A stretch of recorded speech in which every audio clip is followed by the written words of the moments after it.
கட்டளையை கைக்கொள்ளாத, தேவனுக்கு பிரியமில்லாத காரியத்தை செய்து அவருடைய ஜனங்கள் நொறுக்கப்பட்டு, துக்கப்பட்டு, அலறல் பட்டு, கண்ணீர் பட்டு, தேவனுடைய சுதந்திரத்திலிருந்து விலகி ஓடின பிள்ளைகளுக்கு நேராக இருள், சந்திரனும் இல்லை, சூரியனும் இல்லை, இருளுள்ள ஒரு வாழ்க்கை. ஆண்டவர் இந்த கால வேளையில் சொல்கிறார், எப்பா, நான் படைத்த சந்திரனும் நீ நம்ப வேண்டிய அவசியம் இல்லை, நான் படைத்த சூரியனையும் நீ நம்ப வேண்டிய அவசியம் இல்லை. வெளிச்சம் இல்லாமல் போனாலும் நானே உனக்கு வெளிச்சமாய், சூரியனாய், சந்திரனாய், கர்த்தரே உனக்கு நித்திய வெளிச்சமாய் இருப்பாய். உன் துக்க நாட்கள் முடிந்து போகும் என்று ஆண்டவர் இந்த காலை வேளையிலே நம்ம பார்த்து அவர் சொல்கிறார். நம்முடைய துக்க நாட்கள் முடிந்து போகும். ஹல்லேலூயா. எல்லாம் இருதயத்தில் விசுவாசித்து ஒரு நிமிஷம் கண்களை மூடி, ஆண்டவரே, எல்லாம் ஜெபம் பண்ணுங்க. ஆண்டவரே, இந்த வார்த்தையை உங்கள் கரத்திலே நாங்கள் அர்ப்பணிக்கிறோம். ஒளி கொடுக்க சந்திரனே இல்லை, எங்களுக்கு உதவி செய்ய சந்திரனே இல்லை, எங்கள் வாழ்க்கையில் வெளிச்சத்தை கொடுக்க சூரியனே இல்லாமல் போனாலும் ஆண்டவர் நீர் எங்களுக்கு வெளிச்சமாக இருப்பாய். எங்கள் துக்க நாட்கள் முடிந்து போகும் என்று கர்த்தர் நீங்கள் சொல்லியிருக்கீங்களா ஆண்டவரே? ஐயா, இந்த காலை வேளையிலே எங்கள் தேவைக்காக, எங்கள் தனிமைக்காக, எங்கள் பலவீனங்களுக்காக, ஆண்டவரே, எங்கள் எதிர்கால வாழ்க்கைக்காக, எங்கள் பிள்ளைகளுடைய வாழ்க்கைக்காக, எங்கள் பரிசுத்தத்திற்காக, எங்கள் முடிவுக்காய், ஊழியத்திற்காக, தரிசனத்திற்காக உம்மை நோக்கி நாங்கள் பார்க்கிறோம். இந்த வார்த்தை எங்களுக்காக மாறட்டும். எங்கள் துக்க நாட்கள் முடிந்து போகட்டும் ஆண்டவரே. இனி என் வாழ்க்கையில் வெளிச்சம் இல்லையே, வெளிச்சம் வராதா என்று ஏங்கி தவிக்கிற எங்கள் வாழ்க்கையில் சூரியன் உன்னை விட்டு போனாலும், சந்திரன் உன்னை விட்டு போனாலும் நான் உனக்கு வெளிச்சமாக இருப்பேன். உன் துக்க நாட்கள் முடிந்து போகும். ஆமென். அல்லேலூயா. கர்த்தாவே, எங்கள் துக்கங்களையெல்லாம் உங்கள் பாதத்தில் நாங்கள் வைக்கிறோம். எங்கள் துக்கங்களை நீர் சுமந்தீர் என்பதை நாங்கள் அறிந்திருக்கிறோம். ஆகையினாலே தைரியம் கூட எங்கள் எல்லா பாரத்தையும் நாங்கள் வைக்கிறோம் ஆண்டவரே. ஏசப்பாவின் இனிய நாமத்திலே நாங்கள் ஜெபம் பண்ணுகிறோம், எங்கள் நல்ல பிதாவே. ஆமென். அல்லேலூயா. ஆண்டவர் உங்கள் துக்க நாளெல்லாம், நம்முடைய துக்க நாளெல்லாம் மாற்றி நல்ல சந்தோஷத்தினுடைய வாழ்க்கையை நமக்கு கொடுக்கும்படியாக தொடர்ந்து நாம் ஜெபம் பண்ணுவோம். கர்த்தரை, அவர் சொன்ன வார்த்தையை ஆண்டவர் நமக்குள்ளாக காப்பார். எனக்கு அருமையான ஆண்டவருடைய பிள்ளையே, வேதம் சொல்கிறது எல்லாவற்றுக்கும் முடிவு உண்டு. ஆமென். அல்லேலூயா. எல்லாவற்றுக்கும் முடிவு உண்டு. உன் நம்பிக்கை வீண் போகாது. அப்போ எல்லாவற்றுக்கும் முடிவு உண்டு. ஆனால் நம்முடைய துக்கங்களுக்கும், சொல்லுங்களேன் சந்தோஷமா, சத்தமே வரலையே, என்னுடைய துக்கத்திற்கும் ஒரு முடிவு உண்டு. ஆமென். அல்லேலூயா. என் எல்லாவற்றுக்கும் முடிவு உண்டு, என் துக்கத்திற்கும் முடிவு உண்டு. துக்கமானது நிரந்தரமானது அல்ல. எனக்கு அருமையான கர்த்தருடைய பிள்ளையே, நான் அடிக்கடி சொல்லுவேன், தகப்பனை 5 வயதில் இழந்தேன். தாய் இல்லைன்னா வாழ்க்கையே இல்லை. துக்கம், இனி நம்ம வாழவே முடியாது, துக்கம்தான் நம்முடைய வாழ்க்கை அப்படின்னு நான் நினச்சேன். உங்களுடைய வாழ்க்கையில் கூட அநேக காரியங்கள் இப்படி இருக்கும். தகப்பனை நீங்கள் நம்பியிருக்கலாம், எதையாவது உன்னை சார்ந்து நம்பி ஒரு வாழ்க்கை இருந்திருக்கலாம். ஆனால் ஆண்டவர் எப்படித்தான் நம்மளை வச்சார் அப்படின்னு கேட்டிங்கன்னா, அந்த ஏதேன் தோட்டத்திலிருந்து இதெல்லாம் நம்ம கொண்டு வந்தோம். ஆனாலும் ஆண்டவர் எப்படி வச்சார் அப்படின்னு கேட்டிங்கன்னா, எல்லாவற்றையும் மறக்கக்கூடிய ஒரு காரியத்தை ஆண்டவர் நமக்குள்ளாக அவர் வைத்திருக்கிறார். ஆமென். அல்லேலூயா. நான் அடிக்கடி சொல்லுவேன், நம்ம வீட்டில் வளர்க்குற பூனை நம்ம விட்டு பிரிந்ததுன்னா அதுக்கு ஒரு நாள் இருக்குது. ஆமென். அதுக்கு ஒரு நாள் இருக்குது. ரொம்ப பிரியப்படுகிறவர்கள் யாராவது நம்ம விட்டு பிரிந்தாங்கன்னா அதுக்கு ஒரு நாள் இருக்குது. ஆமென். எத்தனையாக இருந்தாலும் அதுக்கு ஒரு நாட்கள் இருக்குது. இன்னொரு விஷயத்தை கர்த்தர் இந்த வசனத்தை எனக்கு கொஞ்சம் காட்டி கொடுத்தார். உன் துக்க நாட்கள், ஆமென். அல்லேலூயா. அதில் என்ன இருக்கு பாருங்க, உன் துக்க வருஷங்கள் இல்லை வசனம். ஆமென். உன் துக்க மாதங்கள் இல்லை, உன் துக்க நாட்கள். அப்போ எல்லாவித போராட்டத்துக்கும் துக்கத்திற்கும் ஆண்டவன் நாட்களை தான் வச்சிருக்கிறாரே தவிர வருஷத்தை வைக்கல, மாதத்தை வைக்கல. ஆமென், அல்லேலூயா. வருஷத்தை தான் வைக்கல, மாதங்களை வைக்கல. எனக்கு அருமையான கர்த்தருடைய பிள்ளையே, நாட்கள் தான். எல்லாவற்றுக்கும் ஒரு முடிவு உண்டு. இப்போது நாம் படுகிற எல்லாவற்றும் அலறுதலுக்கும் துக்கத்திற்கும் கண்ணீருக்கும் பசிக்கும் வேதனைக்கும் ஒரு முடிவின் நாட்கள் உண்டு. வருஷங்கள் இல்லை. நான் இத்தனை வருஷம் காத்திருக்கணுமா, இத்தனை மாதங்கள் காத்திருக்கணுமா? கர்த்தர் பாருங்க எவ்வளோ அழகா சொல்றாரு பாருங்க. பிள்ளைகள் சோர்ந்து போகக்கூட, உன் துக்க நாட்கள் முடிந்து போகும். ஆமென்.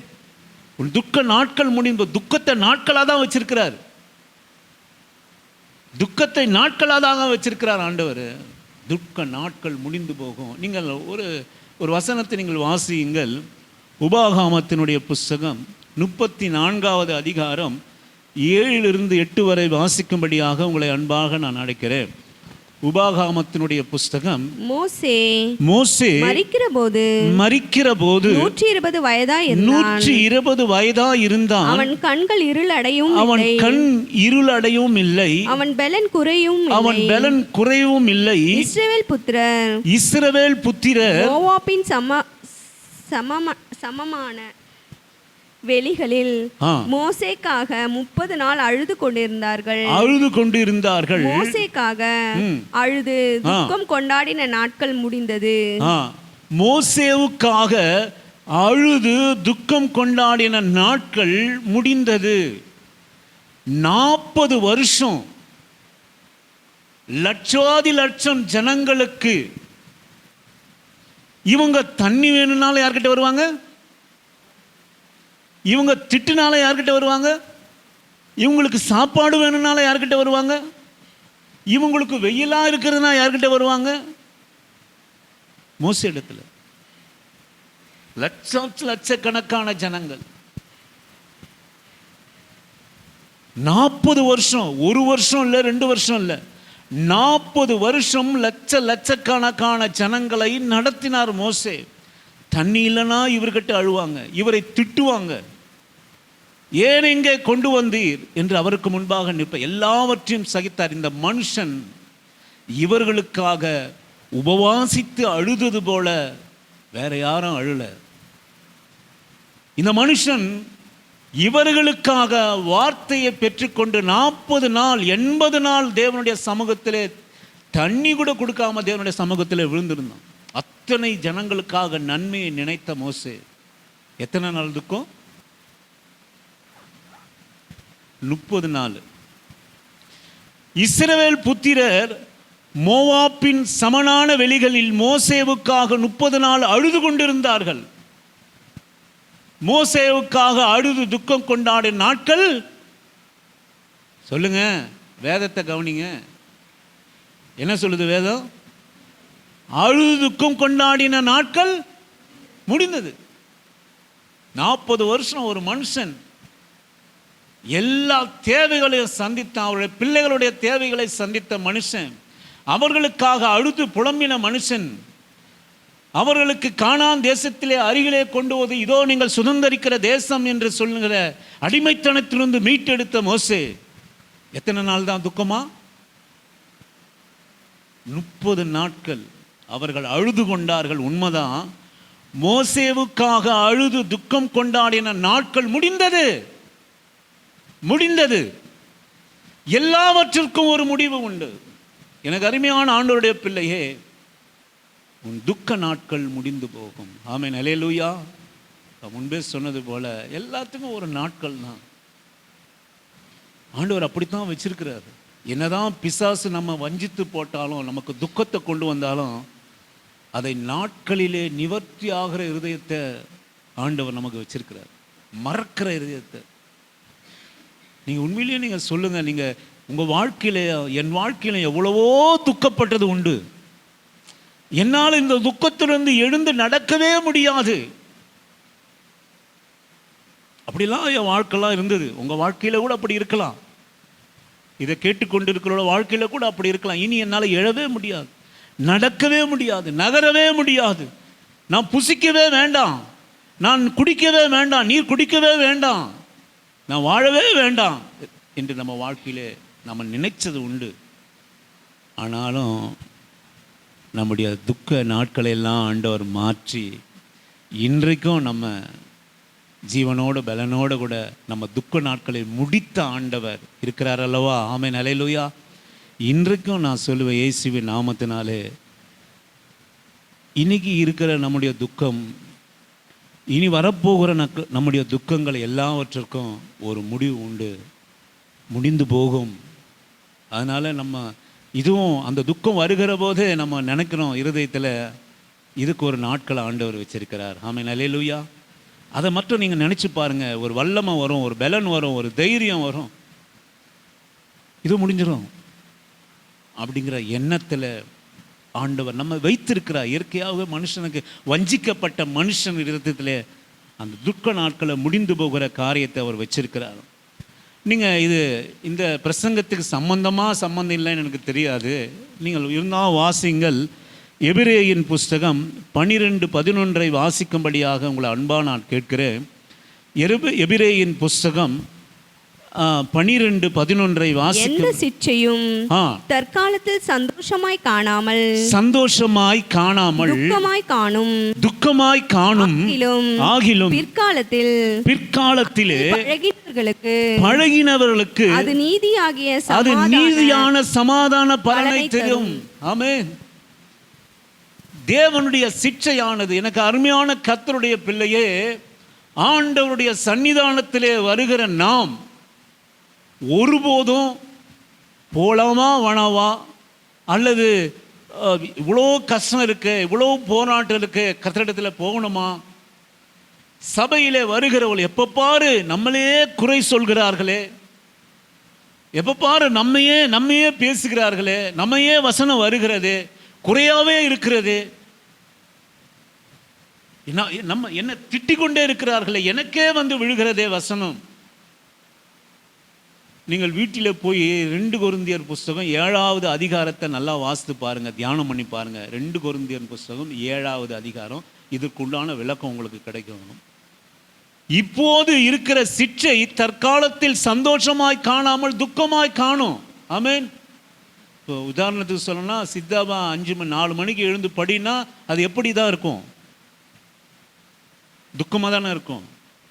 இல்லை சித்தா நீ இந்த மாதிரி ஒழுங்காக இரு, இந்த மாதிரிலாம் இருக்காத அப்படின்னா உனக்கு என்ன கேணும்? அங்கிள் என்ன தான் திட்டிகிட்டே இருக்காரு எப்பவுமே, துக்கத்தை தானே தருது. துக்கத்தை தருதா இல்லையா?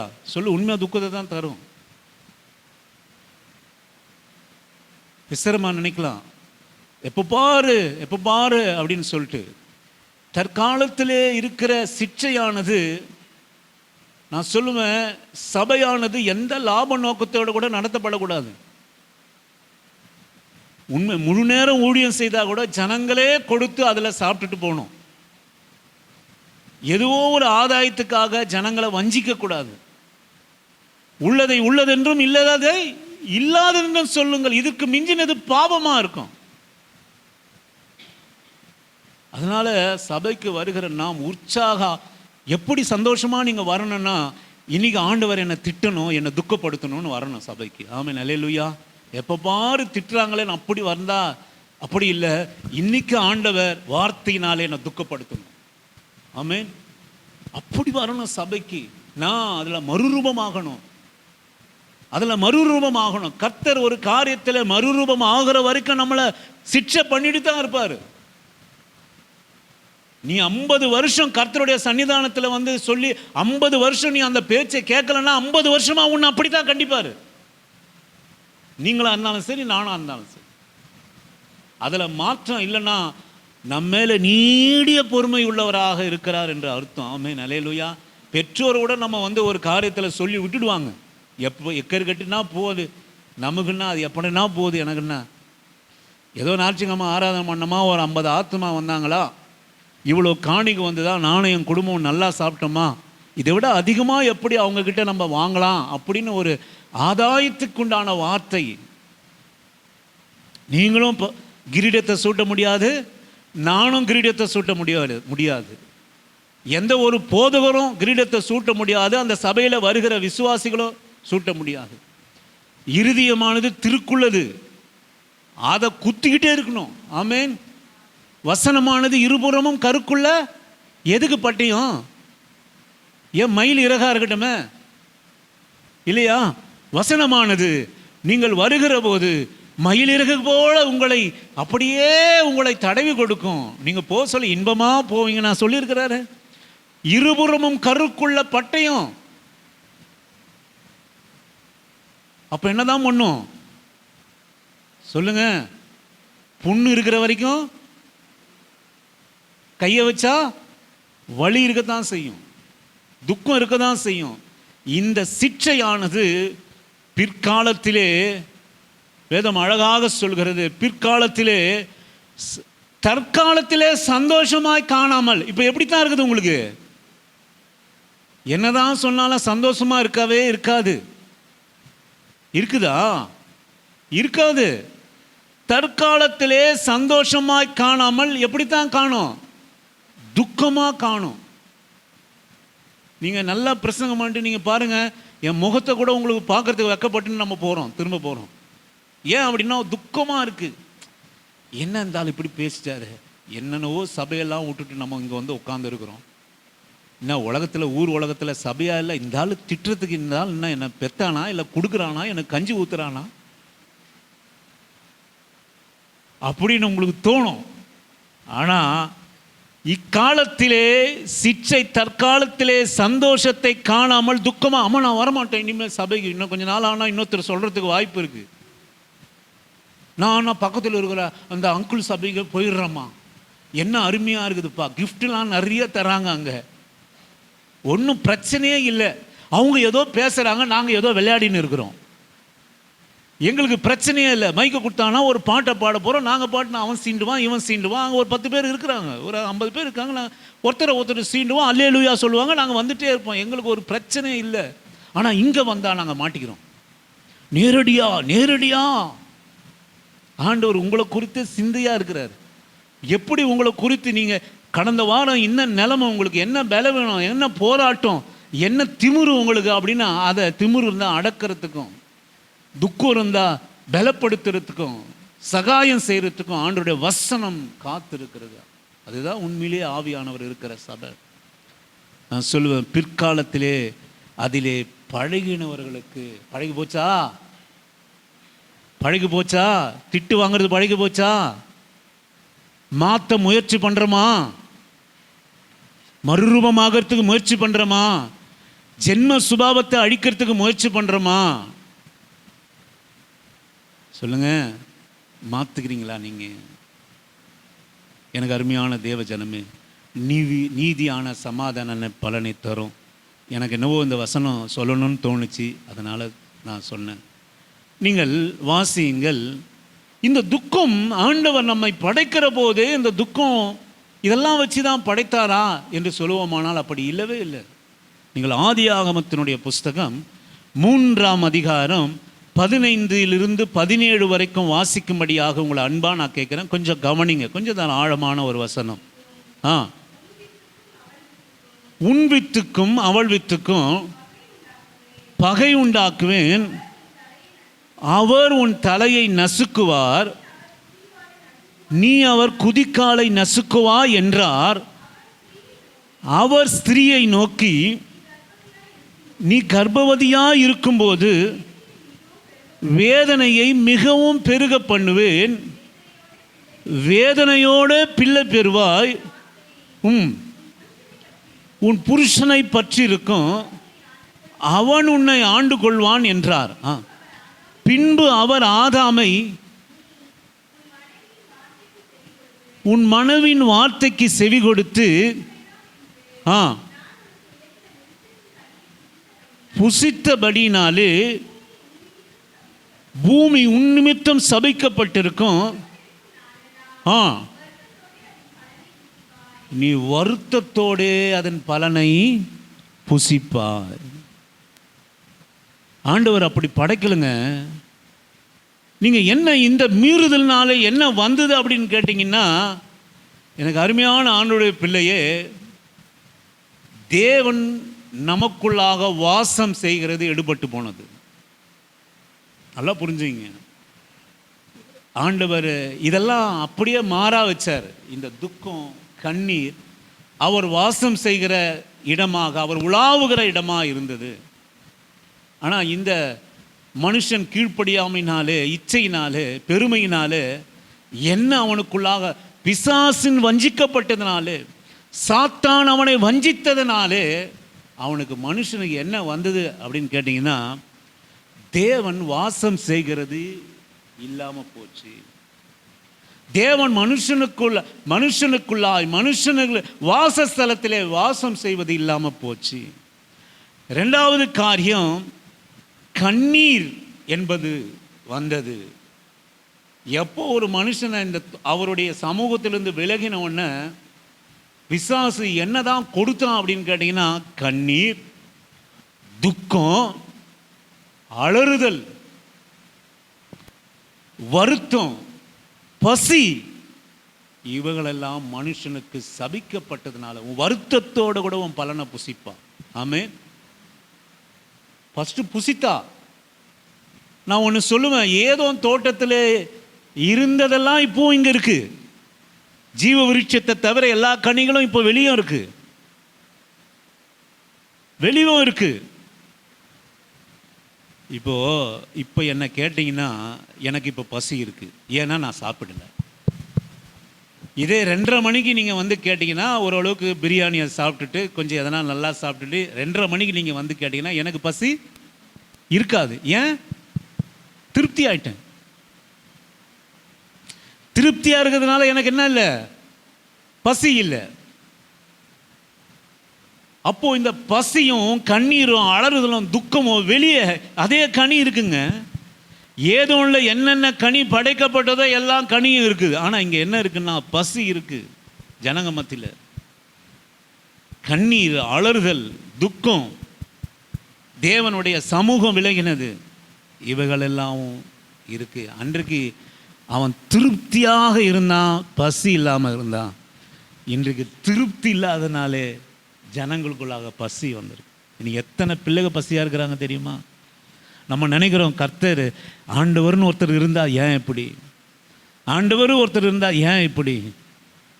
நான் சொல்லுவேன், இந்த பூமியில் நீ சபிக்கப்பட்டிருப்பா, வருத்தத்தோடு அதன் பலனை புசிப்பா. அந்த பிள்ளைகளும் புசிக்கும், ஆனால் வருத்தத்தோடு புசிக்கும். சாப்பாட்டுக்காக அழுது புசிக்கும். அனாத பிள்ளைகளும் புசிக்கும். ஆண்டவர் சும்மா விட மாட்டார், நிச்சயமாக புசிப்போம். ஒரு நாள் இல்லைனாலும் ஒரு நாளில் புசிக்கும். அந்த அனாத பிள்ளைகளுக்கும் கர்த்தர் வழி காட்டுவார். ஆனால் வருத்தம் இல்லாமல் புசிக்கிற காரியம், திருப்தியாக இருந்தால் பசி இல்லாத காரியம், இங்கே வெளியே அனுப்பப்பட்ட பிறகு வருத்தத்தோடு கூட அதன் பலனை புசிக்க வேண்டியதாகிடுச்சு. வருத்தத்தோடு கூட பலனை நம்ம புசிச்சுட்டு இருக்கிறோம். ஒவ்வொரு நாளும் சந்தோஷமாக வச்சு நல்லா ஆண்டவர் பிள்ளைங்க ஒரு ரகசியத்தை கற்றுக்கொள்ளுங்க. புசிக்கிறத சந்தோஷமாக புசிங்க. அந்த அந்த சாப்பாடை நீங்கள் செஞ்சு சந்தோஷமாய் புசிக்க கற்றுக்கொள்ளுங்க. ஒரு அமைதி, ஒரு சாட்டிஸ்ஃபேக்ஷன்.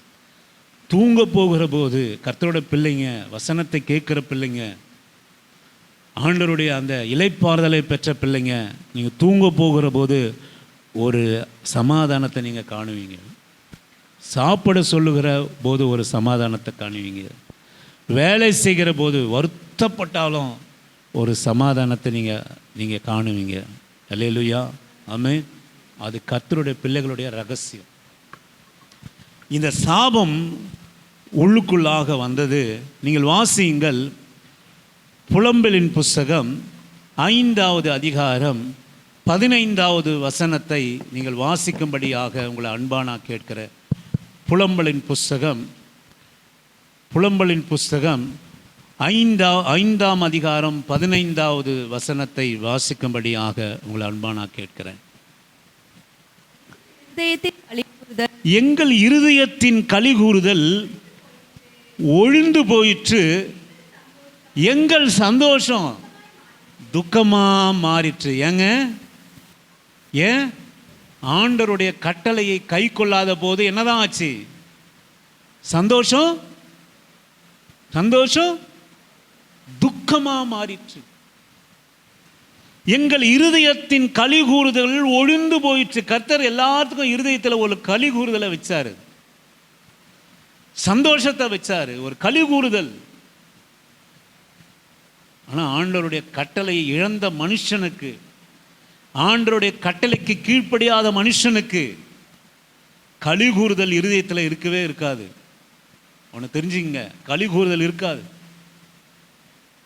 எல்லாம் சந்தோஷம், எவ்வளோ கஷ்டம் இருக்கலாம், துக்கம் இருக்கலாம், அழுதல் இருக்கலாம், போராட்டம் இருக்கலாம், இருதயத்தினுடைய களி கூறுதல் அவங்களை நிர்மூலமாக்கும் எல்லா துக்கம் அழுதலையும். எங்கள் சந்தோஷம் துக்கமாய் மாறிற்று. ஆமென். நம்முடைய சந்தோஷம்லாம் என்ன? மனுஷனுக்காக நியமிக்கப்பட்ட சந்தோஷம். என்னை ஏன் படைச்சார் நம்ம கேட்குறோம் இல்லையா? ஏன் என்ன படைக்கணும்? எனக்கு எதுக்கு திருமணம் கொடுக்கணும்? எனக்கு எதற்கு கர்ப்பத்தின் கனியை ஆசீர்வதிக்கணும்? நான் கர்ப்பத்திலே, யோபுக்கு சோதனை வந்த போது நீங்கள் கவனிச்சுங்கன்னா, நான் கர்ப்பத்திலே மரித்தது உண்டானால் எனக்கு நல்லா இருக்கும். எதற்கு இந்த பாடு? உத்தமனும் நீதிமானும் சர்மார்க்கணுமாக வாழ்ந்த மனுஷன் சொல்கிறாரு, என் தாய் என்னை கர்ப்பத்தில் இருக்கிற போதே என்னை வளர விட்டது என்ன ஆண்டவர் ஏன் என்னை வளர விட்டார்? இந்த துக்கம், இந்த அலறுதல், இந்த போராட்டத்தெல்லாம் நான் பார்க்கணுன்னா என்னை வளர விட்டார். நம்ம கேட்குறோம் அநேக வேலையில், ஆண்டவரை பார்த்து கேட்குறோம், ஆண்டவரை ஏன் இந்த துக்கம், ஏன் இந்த அலறுதல், ஏன் இந்த கண்ணீர், ஏன் இந்த பசி, ஏன் இந்த வேதனை? நம்ம அநேக வேலைகளை கேட்குறோம். எதற்கு இந்த வாழ்க்கை என்று நம்ம கேட்கிறோம். ஆனால் நான் சொல்லுவேன், எனக்கு அருமையான ஆண்டவருடைய பிள்ளையே, ஆண்டவருக்குள்ளாக ஆண்டவர் வாசம் செய்கிற, ஆண்டவர் உலாவுகிற இருதயம் உள்ள பிள்ளைகள் இன்றைக்கும் எந்த சூழ்நிலையிலும் ஒரு களி கூறுதல் உள்ளவர்களாக இருப்பாங்க. தேவ ரகசியம் அது. களி கூறுதல் உள்ளவர்களாக இருப்பாங்க. ஒரு இருதயத்தில் ஒரு களி கூறுதல் இருக்கும். நீ துக்கத்தோடு கூட ஏதாச்சும் ஒன்று செய்வீங்கன்னா அதில் பலனே இருக்காதுங்க. நீங்கள் வேலையை துக்கத்தோடு செஞ்சேன்னா நான் சொல்லுவேன், அதை ஒரு நாள் இழந்து போயிடுவீங்க. கணவன் மனைவி துக்கத்தோடு கூட நீங்கள் வாழ்வீங்கன்னா அதை ஒரு நாள் இழந்து போயிடுவோம். எதுவாக இருந்தாலும் துக்கத்தோடு கூட அனுபவமானால் இழந்து போய், இருதயத்தில் ஒரு களிப்போடு பூரிப்புதலோடு கூட நீங்கள் செஞ்சு பாருங்கள். நான் சொல்லுவேன், அது சந்தோஷமாக நமக்கு அது மாறும். ரகசியத்தை நீங்கள் புரிந்து கொள்ளுங்கள். இன்றைக்கு நமக்கு துக்கம் இல்லாமல் இல்லை, அழுதல் இல்லாமல் இல்லை, கண்ணீர் இல்லாமல் இல்லை, பசி இல்லாமல் இல்லை. நான் சொல்லுவேன், இருதயத்தில் இருக்கிற பூரிப்பானது நம்ம துக்கங்களை எல்லாம் சந்தோஷமாய் மாற்றும். ஆமென். இருதயத்தில் சந்தோஷமாக இருங்க. அந்த இருதயத்தில் ஆண்டவர் இருந்தார்னா சந்தோஷமாய் நாம் இருக்க கற்றுக்கொள்வோம். நீங்கள் ஏசியா தீர்க்கதரிசன புஸ்தகம் 58:4 வாசிக்கும்படியாக உங்களை அன்பா நான் கேட்கிறேன். ஏசாயா 58:4. ம் ம் ம் சரிங்க, சரி மன்னிக்கணும். எரேமியா தீர்க்கதரிசன புஸ்தகம் 31:13 வசனத்தை வாசிக்கும்படியாக. 53 வாசிங்க. 53:4 வாசிங்களேன். ஏசாயா தீர்க்கதரிசன புஸ்தகம் 53:4 வாசிக்கும்படியாக. மெய்யாகவே மெய்யாகவே அவர் நம்முடைய பாடுகளை ஏற்றுக்கொண்டு, அவர் நம்முடைய பாடுகளை ஏற்றுக்கொண்டு நம்முடைய துக்கங்களை சுமந்தார். நம்முடைய துக்கங்களை சுமந்தார். நாமோ அவர் தேவனால் அடிபட்டு, அவர் தேவனால் அடிபட்டு வாதிக்கப்பட்டு சிறுமைப்பட்டவர் என்று எண்ணினோம். சிறுமைப்பட்டவர் என்று எண்ணினோம். ஒன்று நீங்கள் ரகசியத்தை நீங்கள் புரிஞ்சுங்க சிஸ்டர், அருமையான கர்த்தருடைய பிள்ளையே. இந்த இயேசு மாத்திரம் இருந்தார்னா எப்படியா இருதயத்தில் கலிகூறுதல் உண்டாகும் அப்படின்னு சொன்னீங்கன்னா, இந்த இயேசு மாத்திரம் உங்கள் இருதயத்தில் இருந்தார்னா, இந்த இயேசு மாத்திரம் உங்கள் ரட்சிப்பாக இருந்தார்னா, நான் சொல்லுவேன், அவர் நம்ம துக்கங்களை சுமந்துட்டதா அர்த்தம். ஆமென். அவர் துக்கங்களை சுமந்தார். ஆண்டவர் பிதாவாகிய தேவன் அப்படியே விட்டுடலைங்க. காலம் நிறைவேறின போது நம்முடைய அலறுதலுக்காய், துக்கத்திற்காய், கண்ணீருக்காய், பசிக்காக தேவன் நம்மை விட்டு பிரிந்ததற்காக நம்மோடு கூட இணைய, நம் கண்ணீரை துடைக்க, நங்கள் துக்கம் சந்தோஷமாய் மாற, நம்மளது அழுகையானது கலிகூறுதலாய் மாற அவர்தாமே நம்முடைய துக்கங்களை அவர் சுமந்தார். ஆமென். இயேசு கிறிஸ்து உங்கள் இருதயத்திலே உண்மையாக இருப்பாரானால் நீங்கள் இவைகளை எல்லாவற்றையும் நீங்கள் மேற்கொள்வீங்க. அவர் சுமந்தார், உங்கள் துக்கங்களை அவர் சுமந்தார். இந்த நம்பிக்கை விசுவாசம் நமக்கு, நம்ம துக்கம் ஏற்படுகிற போதெல்லாம் என் துக்கத்தை ஒருவர் சுமந்திருக்கிறார் என்கிற நிச்சயம் நம்ம இருதயத்தில் இருக்கணும். இதுதாங்க உண்மை, இதுதான் சத்தியம். இயேசு இயேசு இயேசு எதற்காக நான் இயேசுவை தேடணும் அப்படின்னா, அவர் உங்கள் துக்கங்களை சுமந்தார். ஆமென், அல்லேலூயா. இனி நான் சுமக்க தேவையில்லை. அதான் பெர்பன்ஸ் ஐயா பாடுறார். நான் என்னுடைய துக்கங்களை அவர் சுமந்தார். இதை விசுவாசிக்கிற போது தான் நம்முடைய வாழ்க்கையில் துக்கம் சந்தோஷமாய் மாறும். அல்லேலூயா. எப்படி துக்கம் சந்தோஷமாய் மாறனா, அந்த இருதயத்தில் கழிவுறுதல் எப்படி வரும் அப்படின்னா, அவர் என் துக்கங்களை சுமந்தார். பிதாவாகிய தேவன் எனக்காக அவரை அனுப்பினார். எரேமியா தீர்க்கதரிசன புஸ்தகம் 31:13 வாசிக்கும்படியாக உங்களை அன்பாக நான் அழைக்கிறேன். எரேமியா தீர்க்கதரிசன புஸ்தகம். அப்பொழுது கன்னிகைகளும் வாலிபரும் முதியோரும் கூட ஆனந்த களிப்பாய் மகிழ்வார்கள். ஆனந்த களிப்பாய் மகிழ்வார்கள். நான் அவர்கள் துக்கத்தை சந்தோஷமாக மாற்றி சந்தோஷமாய் அவர்களை தேற்றி அவர்கள் சஞ்சலம் நீங்க அவர்களை சந்தோஷப்படுத்துவேன். அல்லேலூயா. ஆமென். அப்போது கன்னிகைகளையும் வாலிபரையும் முதியோரையும் கூட ஆனந்த களிப்பாய் மகிழ்வார்கள். நான் அவர்கள் துக்கத்தை சந்தோஷமாய் மாற்றி அவர்களை தேற்றி அவர்கள் சஞ்சலம் நீங்க அவர்களை சந்தோஷப்படுத்துவேன். ஆமென். ஆண்டவர் அப்படியே விட்டுலங்க. ஆண்டவர் நமக்கு துக்கம் வருகிற சமயத்தில் ஆண்டவரை மாத்திரம் சார்ந்து கொண்டு, ஆண்டவரே என் இருதயத்தில் அந்த துக்கம் நீங்கி சந்தோஷம் வருகிற வரைக்கும் விட மாட்டாண்டவரை. எதையாவது ஒன்று செய்யுங்க. இது அநேகர் நான் சொல்லுவேன், எதற்கு இதெல்லாம் கிடைக்க மாட்டேங்குது, எதற்கு இந்த ஆனந்த களிப்பு இருதயத்தில் இல்லை, எதற்கு துக்கம் சந்தோஷமாய் மாறலை, துக்கமே வரக்கூடாதுன்னு நம்ம நினைக்கிறதே இல்லை. துக்கம் வந்துட்டே இருக்கும். துக்கம் நிறைந்த உலகம்தான். நம்ம தான் சாபத்தை நம்ம விதைத்து அதை பெற்றுக்கொண்டு இருக்கிறோம். ஆனால் ஆண்டவர் நம்மை அப்படியே அதிலே விடாமல் நம்மை துக்கத்திலிருந்து மீட்க, அலர்ந்திருந்து மீட்க, கண்ணீரிலிருந்து மீட்க, பசியிலிருந்து மீட்க, தேவனை விட்டு பிரிந்திருந்து அவர் வாசம் செய்ய அவருடைய குமாரனை அவர் அனுப்பினார். சந்தோஷமாய் மாறும் சந்தோஷம் துக்கமாய் மாறினது நம்மாலே, இந்த இயேசு கிறிஸ்து என்னும் இரட்சகராலே மீட்பராலே உங்கள் துக்கம் சந்தோஷமாய் மாறும். இதுதாங்க. ஆண்டவரே, எனக்கு ஒரு துக்கம் வந்திருக்குது, இது சந்தோஷமாக மாறுகிற வரைக்கும் நான் உம்மை விட்டு பிரிய உங்கள் சன்னிதானத்தில் நான் கேட்குறேன், எப்படியாவது என் இருதயத்தை தேற்றுங்க ஆண்டவரை. நிச்சயமாக நான் சொல்லுவேன், அவரே வழியும் ஜீவனும் சத்தியமாக உங்களுக்கு இருக்கிறார். ஆமென். உன் துக்கத்தோடு கூட நீ இருக்கிறதில்ல, நீ துக்கத்தோடு கூட நீ நடக்கிறதில்ல. ஏங்க, இருளுன்றது ஒன்றும் இல்லைங்க. இருளுன்றது இல்லை, கர்த்தர் உனக்கு வெளிச்சமாக இருக்கிறார். நான் மறுபடியும் சொல்கிறேன், உங்கள் வாழ்க்கையில் இருளை கண்டு நீங்கள் பயப்படாதீங்க, செட்ட ஆவிகளை கண்டு பயப்படாதீங்க, துக்கப்படாதீங்க,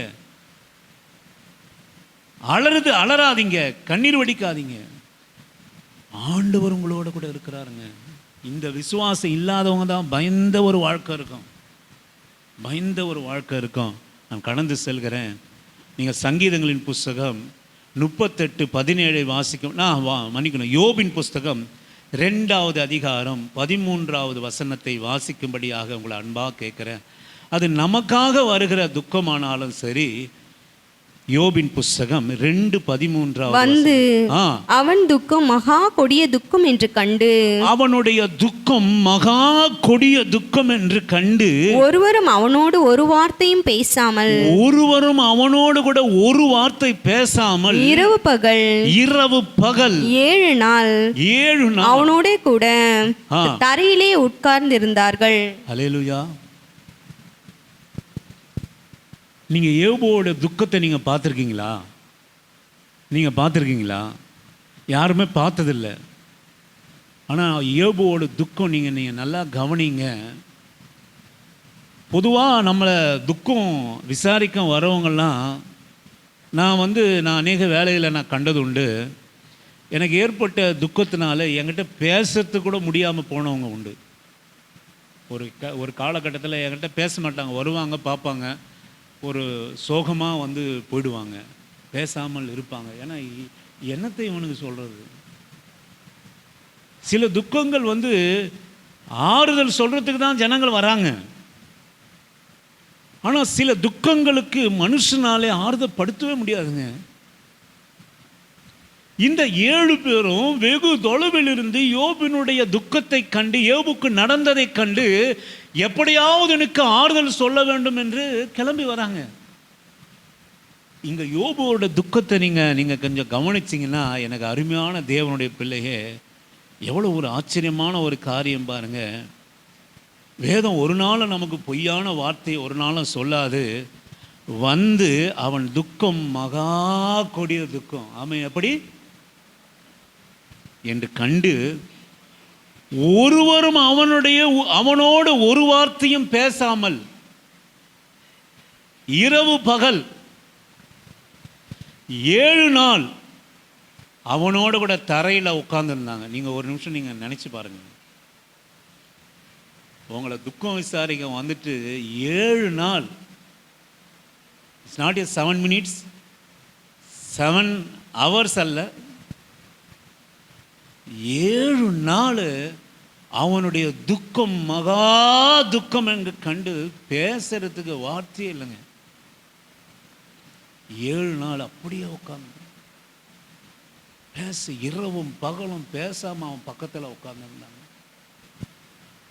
அதனால தான் அவங்க பிற்பாடு பேசின வார்த்தைகள் எல்லாம் ஆண்டவர் மன்னித்தார். அப்படிப்பட்ட ஒரு துக்கம் யோபுக்கு வந்த துக்கம்.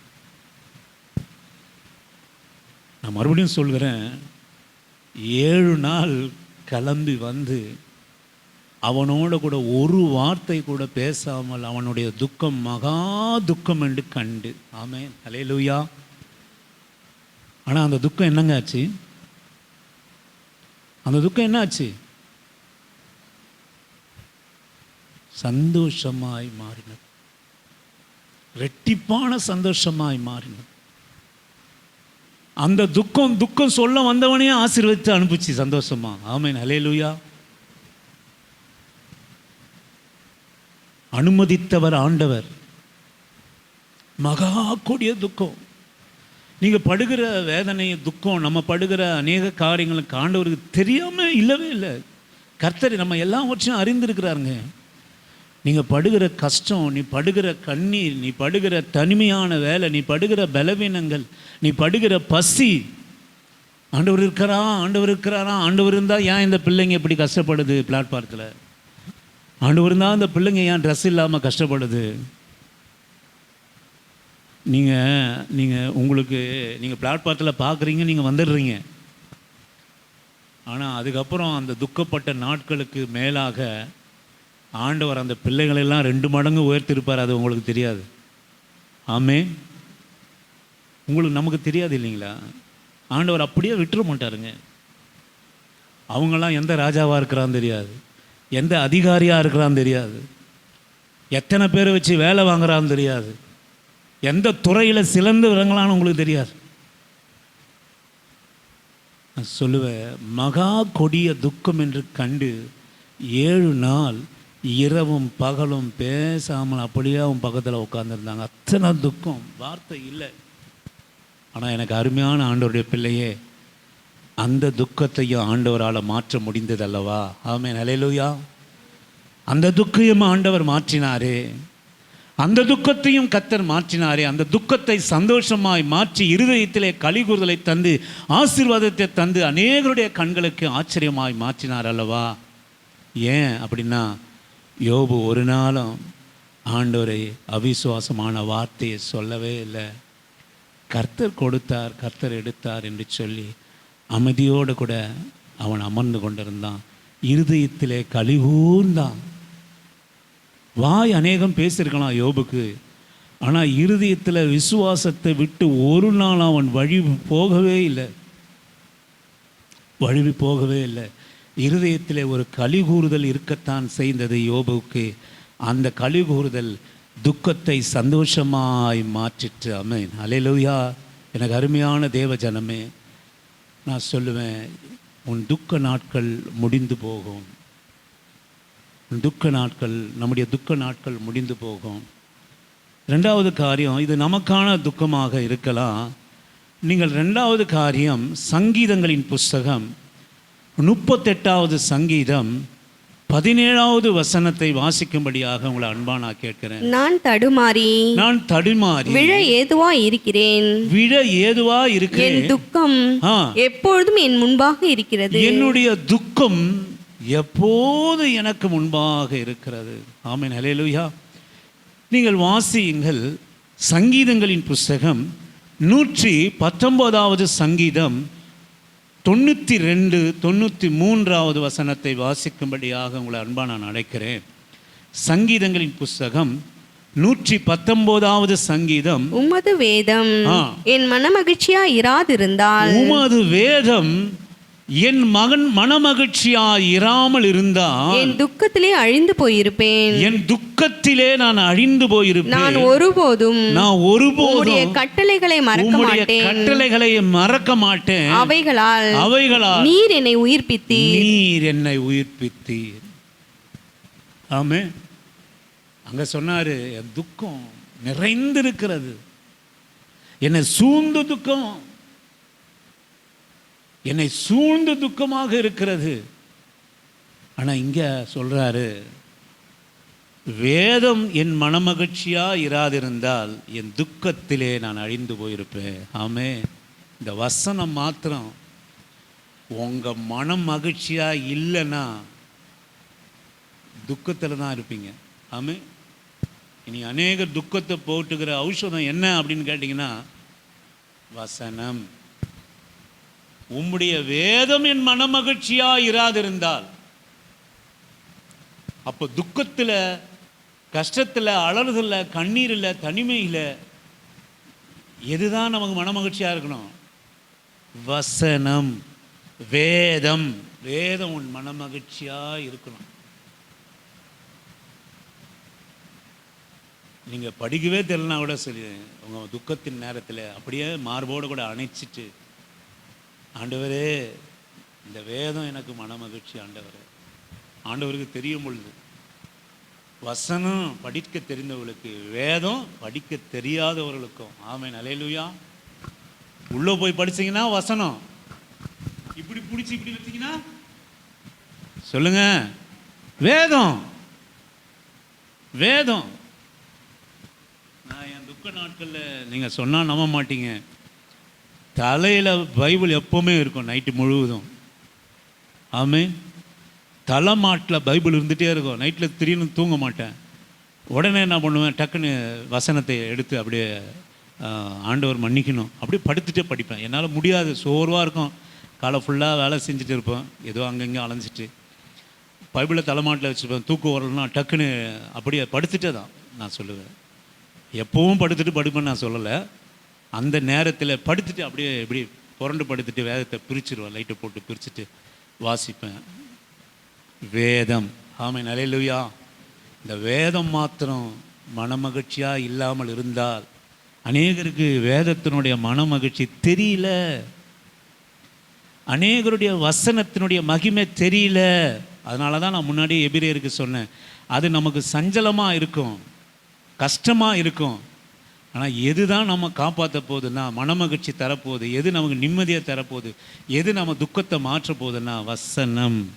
இந்த வசனம் மாத்திரம் நம்முடைய இருதயத்தில் இருந்ததுன்னா, நான் அவர் சொல்கிறாரு பாருங்க, உமது வேதம் என் மனமகிழ்ச்சியாக இராதிருந்தால் என் துக்கத்திலே நான் அழிந்து போயிருப்பேன்.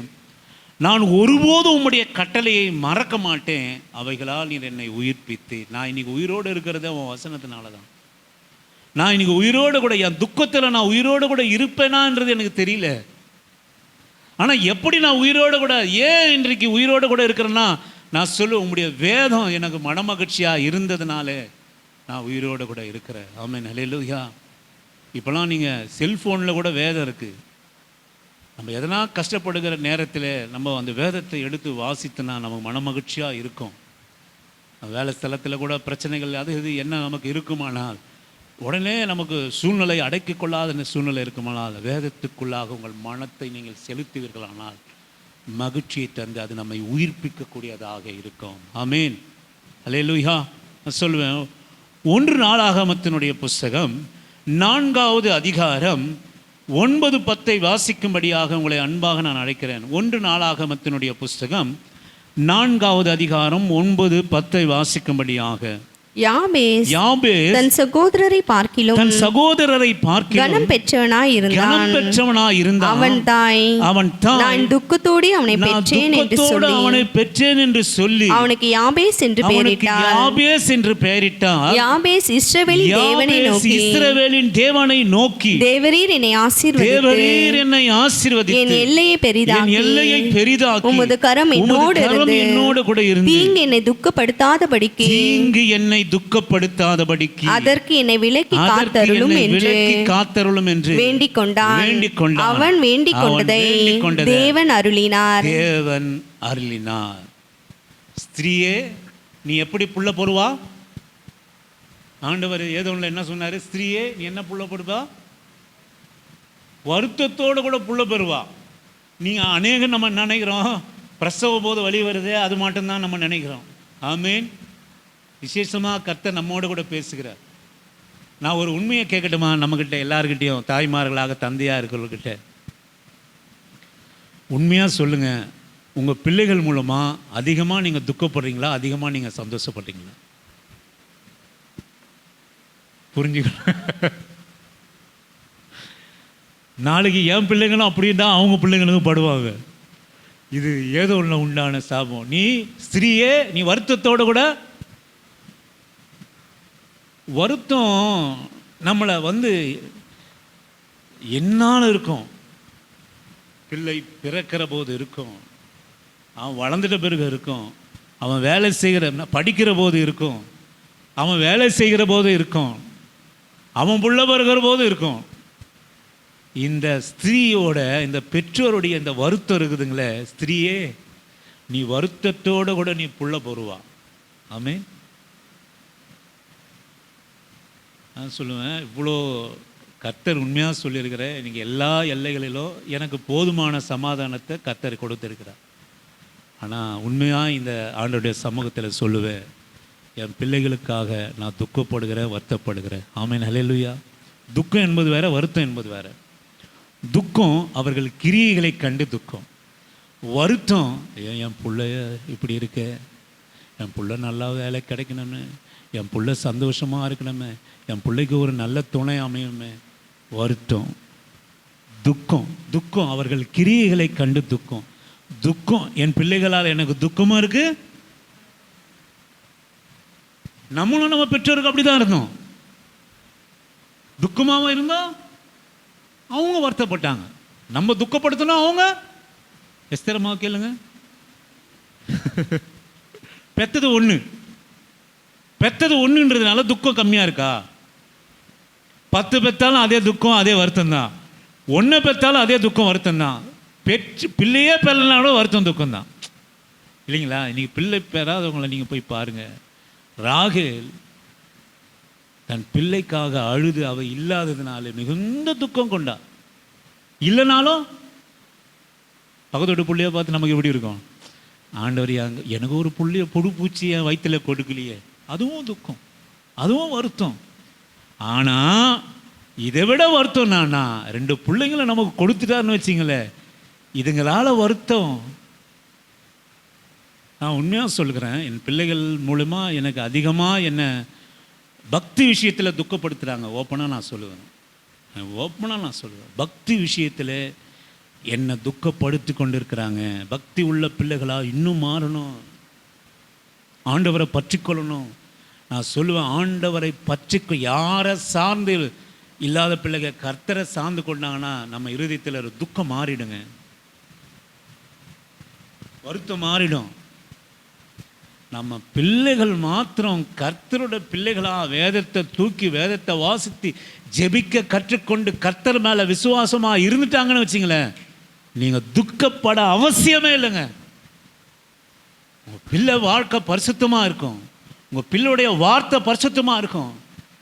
எந்த பெரிய பெரிய அசுத்தத்தில் உன் பிள்ளையை கொண்டு போனாலும், எந்த இருளில் உன் பிள்ளைகளை கொண்டு போய் வச்சாலும், உன் பிள்ளைகளை கொண்டு போய் வைத்தாலும், நான் சொல்லுவேன் அவர்கள் வெளிச்சமாக இருப்பார்கள். என் பிள்ளையை நம்பி நான் எங்கே வேணா அனுப்புவேன். ஏன்னா எனக்கு தெரியும் என் பிள்ளை பக்திமான், அவன் உத்தமன், அவன் சர்மார்க்கவன், அவன் நீதிமான். எந்த ஒரு உலகத்தினுடைய காரியமும் என் பிள்ளையை அசைக்க முடியாது, என்னை துக்கப்படுத்தாது, வருத்தப்படுத்தாது. ஆமென், அல்லேலூயா. அதனால தான் அவர் சொல்கிறாரு, வேதம் மாத்திரம் எனக்கு மனமகிழ்ச்சியாக இல்லைன்னா என் துக்கத்தில் நான் செத்து போயிருப்பேன், மடிந்து போயிட்டு இருப்பேன். நான் சொல்லுவேன், வேதம் மாத்திரம் நம்ம பிள்ளைகளுக்கு இருந்ததுன்னா, தேவனுடைய கட்டளைகளை கை கொள்கிற இருதயம் மாத்திரம் எனக்கு வரப்போகிற மருமகளுக்கு இருக்குமானால் நான் கவலைப்பட மாட்டேன். நான் கவலைப்பட மாட்டேன். அன்றைக்கி காரியத்தை ஒன்று நான் சொல்லி நான் நிறுத்தினேன் பார்த்தீங்களா, அது ஒன்றும் தப்பாக நான் சொல்லலை. ஞானஸ்தானத்துக்கு முன்னாடி எப்படியாவது ஞானஸ்தானம் கொடுங்க பேசுனாங்க, இதோடு நான் நிறுத்திக்கிறேன்னு சொன்னேன். அது ஒன்றும் இல்லை, அந்த இணைப்பினாலே கவலை இருந்துகிட்டே இருக்கும். அதை தான் நான் சொல்ல வந்தேன். அதை கூட சொல்லதுக்கு நான் நிறுத்தினேன். அந்த திருமணத்தினால பெற்றோருக்கு வருத்தம் துக்கமும் இருந்துகிட்டே இருக்கும். இன்னைக்கு உங்கள் பிள்ளைகளை சபைக்கு வராங்க, சித்தாவையும் கோல்டாவையும் ஜானும் ஜோயிலும் வருகிற பிள்ளைகளை யாவரையும் ஆண்டவருக்கு ஒப்பு கொடுக்கல, கர்த்தருடைய வசனத்துக்கு இல்லைன்னா துக்கப்பட்டு தான் ஆகணும். வசனம் மாத்திரம் இந்த பிள்ளைகளுடைய இருதயத்தில் இருந்தால் வாலிப பிள்ளைகள் பரிசுத்தமாக இருப்பாங்க இல்லையா, வேதம் வாசிப்பாங்க இல்லையா, ஜெபம் பண்ணுவாங்க இல்லையா, நாணமாக இருப்பாங்க இல்லையா. என்னதான் பிள்ளைகள் தனிமையாக இருந்தாலும் பாழா போக மாட்டான். என் பிள்ளை சித்தா, அவனுக்காக ஃபீஸ் கட்டி நான் படிக்க வைக்கிறேன், என் கஷ்டம் தெரியும், வசனம் அவனுக்கு தெரியும். என் பிள்ளை என்னை ஒருபோதும் வெட்கப்படுத்த மாட்டான். ஏன்னா வேதத்துக்கு அவன் ஒப்பு கொடுக்கப்பட்டிருக்கிறான். ஆமென். எனக்கு கவலை இல்லை, என் பிள்ளை எங்கே போனாலும் கவலை இல்லை, அவனை இருள் ஆட்கொள்ள முடியாது. நான் சொல்லுவேன், இந்த வசனம் வருத்தத்தை துக்கத்தை மாற்றும், சாபத்தை மாற்றும், சாபத்தை மாற்றும். இந்த உலகத்திலே வசனத்துக்கும் கற்பனைக்கும் கட்டளைக்கும் மாத்திரம், வார்த்தைக்கு தேவனுடைய வார்த்தைக்கு மாத்திரம் நம்ம பிள்ளைகள் ஒப்பு கொடுக்கப்பட்டிருப்பார்களானால், உங்கள் பிள்ளைகள் எங்கே இருந்தாலும் நீங்கள் கவலையே நீங்கள் பட தேவையில்லை.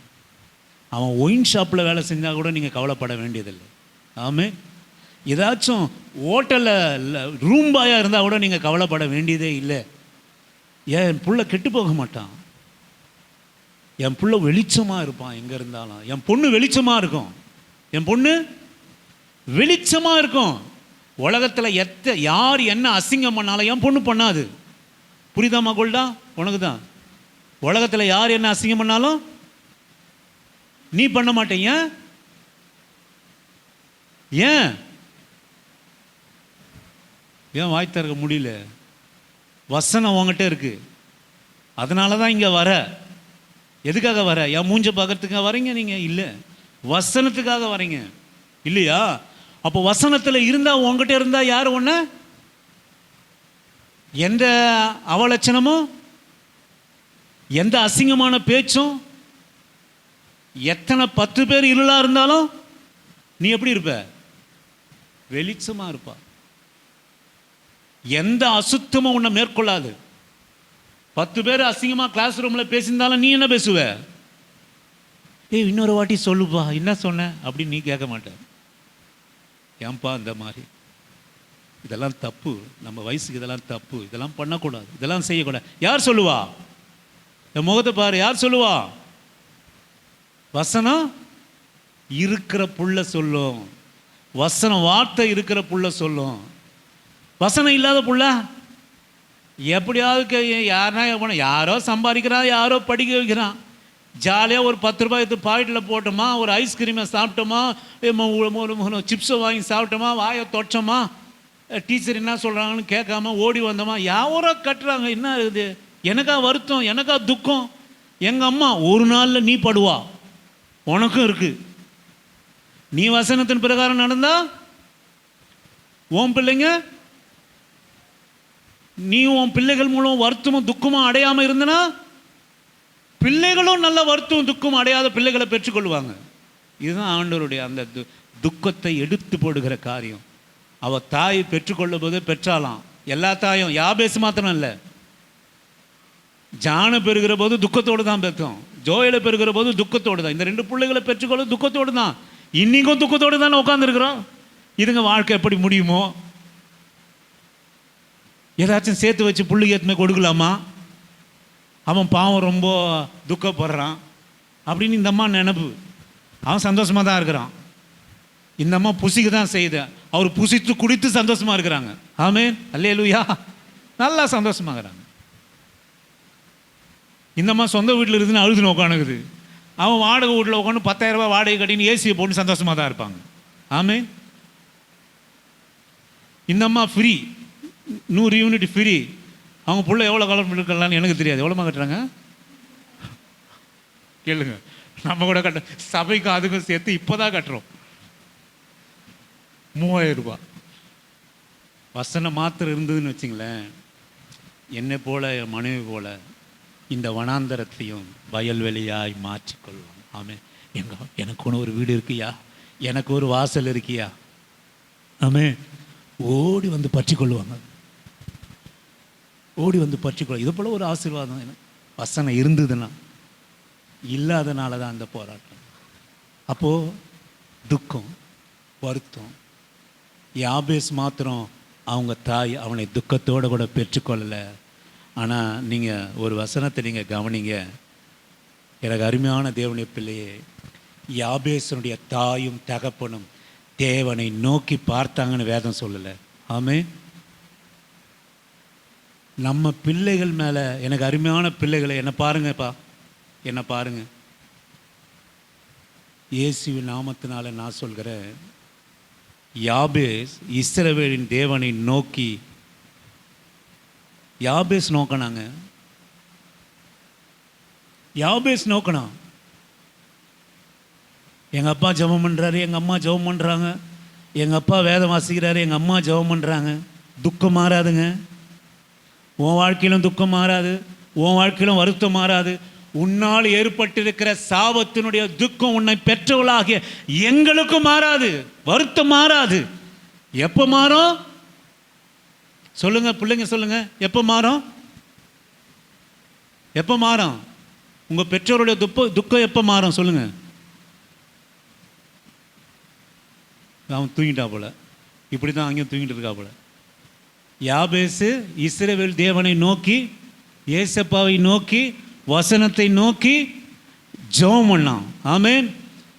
அவன் தாய் அவனை துக்கத்தோடு கூட அவளை பெற்றேன் என்று சொல்லி அவனுக்கு யாபேசு தரித்திரம், வருத்தம், துக்கம் என்று பேரிட்டா.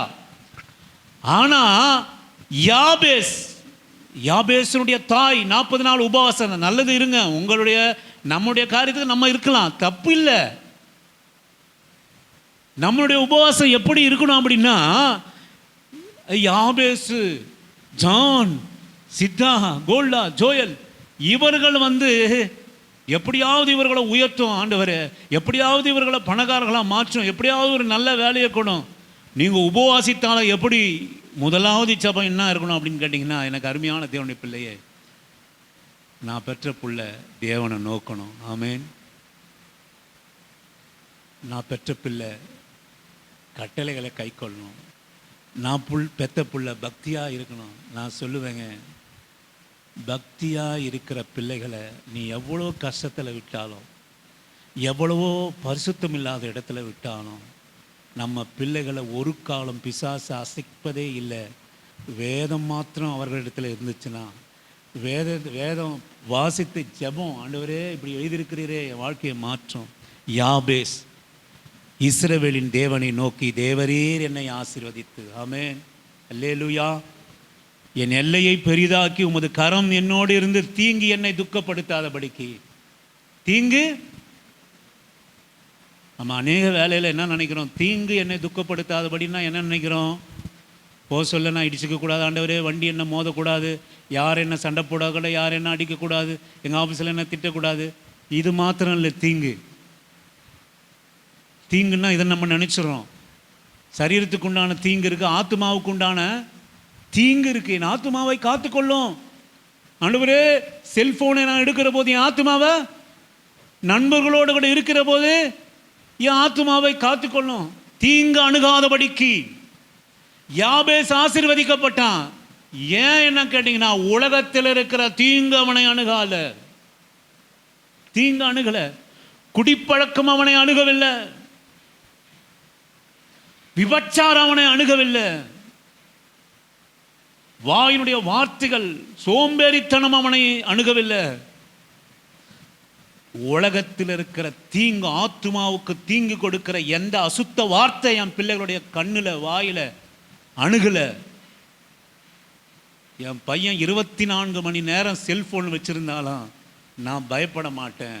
எந்த ஒரு காரியமும் தீங்கும் அவன் செய்ய மாட்டான். அவன் நிலையிலுயா நன்மைக்காக தான் அவன் பயன்படுத்துவான். தீங்கு என்பது மாமிசத்தினுடைய தீங்கு இருக்கிறது, ஆத்துமாவினுடைய தீங்கு இருக்கிறது. தீங்கு என்னை அணுகா, தீங்கு என்னை துக்கப்படுத்தாதபடிக்கு அதற்கு என்னை விலக்கி காத்திரலாம். தீங்கு துக்கப்படுத்தும், தீங்கு துக்கப்படுத்தணுங்க. உண்மையிலேயே கர்த்தருடைய வார்த்தை இருந்ததுன்னா, ஒரு தப்பா பேசுகிற வார்த்தை உங்களை துக்கப்படுத்தும், தப்பா செய்கிற வார்த்தை உன்னை துக்கப்படுத்தும், தப்பா பார்க்கிற பார்வை உன்னை துக்கப்படுத்தும். இந்த வேதத்துக்கு விரோதமாய், தேவனுக்கு விரோதமாக, அதுதான் யோசேப்பு தீங்குக்கு என்னை விலக்கி. அவனுடைய வாழ்க்கையிலே துக்கம். 17 வயதிலே தகப்பனை, சின்ன பிறக்கிற போதே தாய் இழந்தான், துக்கம். 17 வயதிலே தகப்பனை இருந்தான், உறவை இழந்தான், உறவினால் வெறுக்கப்பட்டான், துக்கம். நான் சொல்லுவேன், போத்திபாரின் வீட்டிலே தீங்கு அவனை மேற்கொண்டது. யாருமே இல்லைங்க. நான் சொன்னா, என் தேவனுக்கு விரோதமாக நான் தீங்கு செய்வது எப்படி, நான் பாவம் செய்வது எப்படி என்று வஸ்திரத்தை உதறிவிட்டு ஓடி போனேன். தீங்கு என்னை அணுகாதபடிக்கு, தீங்கு நம்மை அணுகாதபடிக்கு இருதயத்தில் குத்துண்டப்படணுங்க. காத்தருளும், அதற்கு என்னை விலக்கி காத்தருளும் என்று வேண்டிக் கொண்டான். தேவன் அவனுக்கு அதை அருளினார். துக்கம் சந்தோஷமாக மாறி, எந்த பிள்ளைகளை நான் எந்த துக்கத்தோட வலியோடு கூட கர்ப்பத்திலிருந்து பிறக்கிற போது சரீர வலி, நான் சொல்லுகிறேன், பிள்ளைகள் ஒவ்வொரு ஸ்டேஜில் வளர்கிற போது நம்ம இருதயம் வலிக்கிறது, நம்ம இருதயம் வருத்தப்படுகிறது. ஐயோ, என் பிள்ளை எப்படி போகுமோ, என் பிள்ளைக்கு நான் எப்படி திருமணம், எப்படி ஒரு நல்ல திருமணத்தை நான் நடத்தி முடிப்பனோ, ஐயோ என் மகனுக்கு என்ன வேலை கிடைக்குமோ, ஐயோ என் மகன் இந்த உலகத்தில் இருக்கிற எல்லா நாசம் மோச தீங்குகளுக்கும் எப்படி அவன் பாதுகாத்து கொள்வானோ. இயேசுவின் நாமத்தினால நான் சொல்லுவேன், கர்த்தருக்கு ஒப்பு கொடுங்க சிஸ்டர், ஆண்டவருடைய வார்த்தைக்கு ஒப்பு கொடுங்க. உங்கள் பிள்ளைகளை எந்த தீங்கும் அசைக்கவே முடியாது. என் பிள்ளை நல்லா வேலை செய்யணும், நல்லா சம்பாதிக்கணும், நல்லா படிக்கணும், இந்த ஜபத்தெல்லாம் கொஞ்சம் தள்ளி வச்சுட்டு என் பிள்ளைய வசனத்துக்கு ஒப்பு கொடுக்குறேன், என் மகளை வசனத்துக்கு ஒப்பு கொடுக்குறேன். ஆண்டவரை, தீங்கு துக்கப்படுத்த, உலகத்திலே தீங்கு இருந்தாலும், தீங்குக்கு மத்தியிலே என் மகள், இருளுக்கு மத்தியிலே என் மகன் உட்கார்ந்தாலும், தீங்கு என்னை அணுகாதபடி என்னை காத்துக்கொள்ளும். வசனம் இருக்கிற போது தப்புன்னு இருதயம் சொல்லல, நான் கர்த்தரோட பிள்ளை, ஏன் வஸ்திரத்தை உதறி விட்டு ஓடினான்? தேவன் என்னை பார்க்கிறார், தேவன் என்னை விசாரிக்கிறார். அவருக்கு விரோதமாக இப்படிப்பட்ட தீமையை நான் செய்வது எப்படி? நான் சொல்லுவேன், எனக்கு அருமையான ஆண்டவருடைய பிள்ளையே, ஆண்டவருடைய பிள்ளையாக இருந்து நாம் செய்கிற ஒவ்வொரு தீமையும் ஆண்டவரை நம்ம துக்கப்படுத்துகிறோம். ஆமேன். இருதயம் குத்தணும். செல்ஃபோன் பார்க்குற போது இருதயம் குத்தணும், தவறானதை பார்க்கிற போது இருதயம் குத்தணும், தவறாது பேசுகிற போது இருதயம் குத்தணும். அப்படி ஒரு பிள்ளைகளாய் அவர்கள் மாறி போவார்களானால், யாபேசனுடைய தாயை போல அவ பெற்றுக்கொள்கிற போது, எல்லா தாயும் துக்கத்தோடு கூட தான் பிள்ளையை பெறுறோம். இது வரைக்கும் நம்ம துக்கம். அவனுக்கு 60 வயசு ஆனாலும், எனக்கு 90 வயசு ஆனாலும் பிள்ளையை குறித்த துக்கம் இருக்க தான் செய்யுது. புள்ளே போச்சுன்னா பேர புள்ள மேலே துக்கம் வந்துடும், மாற்றவே முடியாது. ஏன்னா அங்கே ஏதோ ஒன்று உண்டாயிருக்குது. உன் பிள்ளைக்கு, உன் பேர பிள்ளைக்கு எவ்வளோ வருஷம் உயிரோடு இருக்கிறியோ அவ்வளோ உன் சந்ததிக்காக துக்கப்பட்டுனே உட்காந்து இருக்கணும், வருத்தப்பட்டுனே உட்காந்து. நான் சொல்லுவேன், பிள்ளைகளை நீங்களும் வசனத்தில் இருந்து பிள்ளைகளை வசனத்துக்கு ஒப்பு கொடுப்போமானால் கர்த்தருக்கு யாபேஸ் தேவனை நோக்கி பார்த்தான். அல்லேலூயா, ஆமென் ஆமென். யாபேஸ் கர்த்தரை நோக்கி பார்த்தான். நீங்கள் பார்க்கறது இல்லை. ஆண்டவரே என் பிள்ளைய மாற்றும், என் பிள்ளைய மாற்றும், என் பிள்ளைய மாற்றும். பிள்ளை எந்த தெருவில் எங்கே உட்காந்து பேசின்னு இருக்கிறான்னு தெரியாது. பொண்ணு எங்கே உட்காந்துன்னு வாயாடின்னு இருக்குதுன்னு தெரியாது. இந்த அம்மா இங்கே உட்காந்துன்னு ஐயோ சோத்துறோம் சோத்துறோம் சோத்துறோம். 20 வருஷமாக என் பிள்ளைக்காக ஜெபம் பண்ணுறேன், வருத்தமும் நீங்களோ துக்கமும் நீங்களே.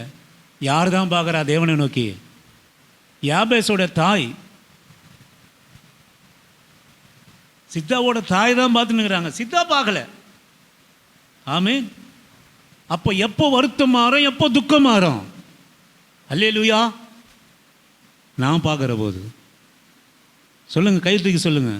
நான் பார்க்குற போது சந்தோஷமாக சொல்லுங்க. நான் யார? கடுடப்பால 20 ரூபாய் இருக்கிறது அதுவா? கர்த்தரை பார்க்கறது. ஆமென்.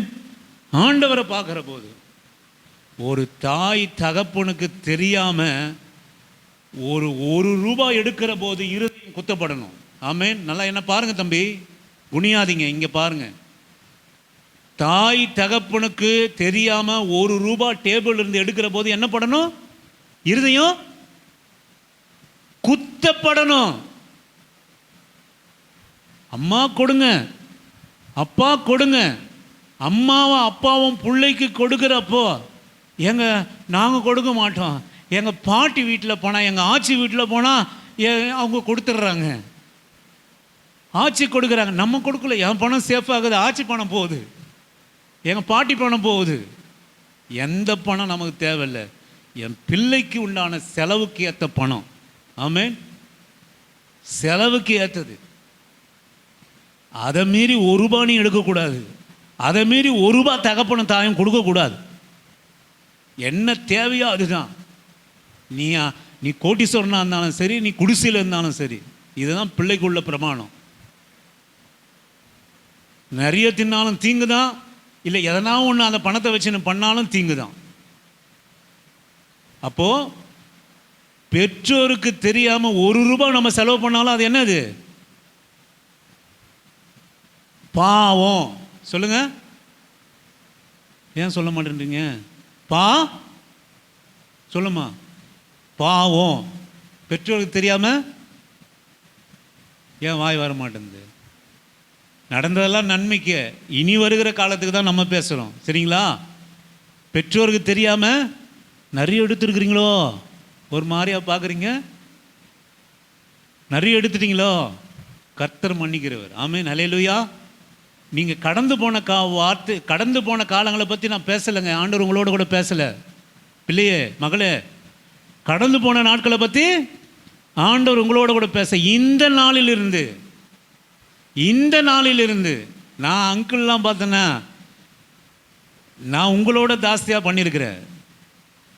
சாப்பாட்டுக்கு கடுகு டப்பாவில் போட்டு வச்சுருப்பாங்க, 25 பைசா 1 ரூபா. அதை என்ன பண்ணுவேன், எடுத்துன்னு போயிட்டு எதையாச்சும் சாப்பிட்றது, விளையாடுறது, இந்த மாதிரி பண்ணுவேன். ஆனால் எங்கள் அம்மா சாயந்தரம் வந்தாங்கன்னு வச்சுங்க, தென்னந்தோடப்பெல்லாம் தலையில் தான் இருக்கும், குச்சி நீட்டின்னு இருக்கேன். நான் சில படத்தெல்லாம் நான் பார்த்துருக்குறேன். குச்சி வச்சு நட்டு வச்சு நடிக்க வைப்பாங்க. உண்மையிலேயே தென்னந்தோடப்பெல்லாம் இங்கே குத்திட்டு இருக்கும், கையில் குத்தி இருக்கும். இந்த இடமெல்லாம் ஃபுல்லாக கையில் தானே நம்ம பிடிப்போம், தாங்குவோம், இப்படி அடிக்கிறத இப்படி தாங்குவோம். இங்கெல்லாம் தென்னங்குச்சி குத்திட்டு இருக்கும். குச்சி அதெல்லாம் ஒன்று எடுப்போம், உள்ளே எடுத்துட்டு அத்தை கறியாக இருக்கும். 25 பைசாக்கு, 10 பைசாக்கு, இப்படியாவது நல்லா ஃபுல்லாக டைட்டாக போட்டு தான் பிள்ளைங்களை அனுப்புகிறோம். நாங்களாம் பசியில் இருந்தேங்க. ஒரு நல்லா எடுத்து ஒரு வேர்க்கலை உண்டை எதையாச்சும் எடுத்து சாப்பிடுவோம் இல்லையா? இதுக்கு தான் இந்த அடி. அதனால தான் ஆண்டவர் முன்னே தெரிந்து கொண்டு இருக்கிறார், நம்மளை பக்தி உள்ளவர்கள் என்று கர்த்தர் நம்மை தெரிந்து கொண்டு இருக்கிறார். எனக்கு அருமையான ஆண்டவருடைய பிள்ளை, இது இப்போ இந்த வசனம் உங்களை துக்கப்படுத்துச்சா? சொல்லு, துக்கப்படுத்துதா இல்லையா?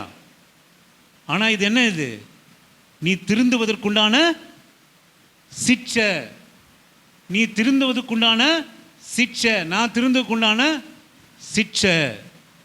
இனி போன காலங்களை கர்த்தர் மன்னிக்கிறார். இனி வருகிற காலங்கள்.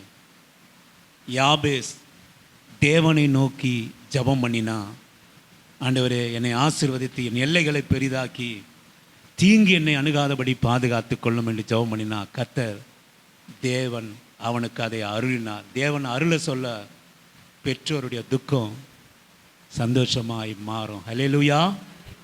பெற்றோருடைய துக்கம் சந்தோஷமாய் மாறும். உங்கள் பிள்ளைகளை குறித்து நீங்கள் கஷ்டப்பட வேண்டியதில்லை, கவலைப்பட வேண்டியதில்லை, கண்ணீர் விட வேண்டியதில்லை. எனக்கு அருமையான தேவஜனமே, நீங்கள் மறுரூபப்பட்டிருப்பீங்க, உங்கள் பிள்ளைகள் மறுரூபப்பட்டிருப்பாங்க. அப்போ பிள்ளைகள் மூலமாக நான் துக்கப்பட வேண்டியதில்லை. அதான் ஆண்டவர் சொன்னார். கடகன்னு வாசித்து நான் முடிப்போம். யோவான் சுவிசேஷ புத்தகம் 16வது அதிகாரம் 20வது வசனத்தை வாசிக்கும்படியாக உங்களை அன்பா நான் கேட்கிறேன்.